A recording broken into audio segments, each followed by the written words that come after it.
camping experience. They're always proper. Bill and Minnie, as they were known around town, loved to go camping. I can't resist showing you this picture of their camp out. He's made himself a bed, and he's sleeping there. I think there was room in there for her, too.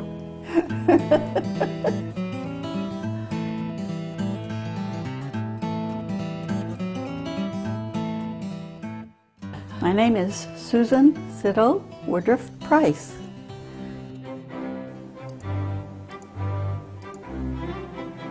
Here it is. Minnie Beard Siddle on the end here with her friends and all of the stuff that they're handing out to people in the wagon to carry their campaign along, salvage. Oh, they were recycling newspapers to salvage and raise money to campaign for women's suffrage.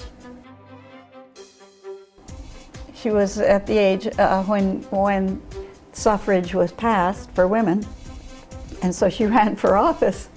And she was the only woman who ran, and so now all these women were voting, and so it was a shoo-in. She won the election. She became councilwoman in East Cleveland and held that office for about 15 years. This is James Fraser Siddle, who lived on a farm but didn't like farming, so he decided to be a dentist. In those days, there was no such thing as a formal dentistry. People went to the barber shop to have their teeth pulled. And Jimmy decided that that was how he was going, that was the way he wanted to spend his life. He tagged along, learned the trade, and then set himself up as the town dentist in Oberlin. And people started calling him Dr. Siddle, and he let them do it. So this was the beginning of dentistry in our family. History runs deep in Susan Siddle Woodruff Price's family. Almost all of her ancestors left Europe for America before the American Revolution. As many as 5 fought for the colonists against the English. Most of Susan's ancestors were seeking religious freedom, and most were prepared to leave the comforts of European civilization to achieve it.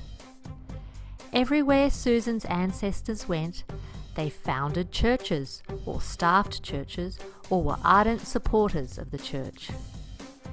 And all of these people were well educated. After religion, education was valued more than anything else. For more than one member of Susan's family, education and religion came together at Oberlin College in Ohio. Susan's great-grandmother, Elizabeth Gould, pictured here as the youngest of the 6 Gould children, sent her daughter Althea to Oberlin. In fact, all 4 of Susan's grandparents attended Oberlin, as did her own mother and father, as did Susan and Susan's husband Jim. When I was delivered there freshman year, I lived in the same dormitory that my grandmother had lived in class of 1901. Another thing is on the Oberlin Arch, there's a big memorial arch on one of the sides of Tappan Square, which is a memorial to missionaries killed during the Boxer Rebellion. And they're right up there on the arch is Annie Allender Gould, one of our ancestors. My grandmother wrote the story of their family, and she made 4 copies, one for each child. And then she selected pictures that were unique to each child to include in the albums.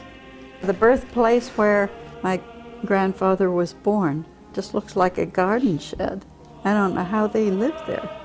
And his grandfather was named for Ulrich Zwingli, a Swiss reformer because his mother wanted him to be a minister when he grew up.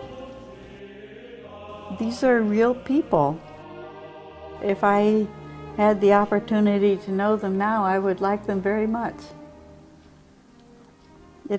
It brings them back.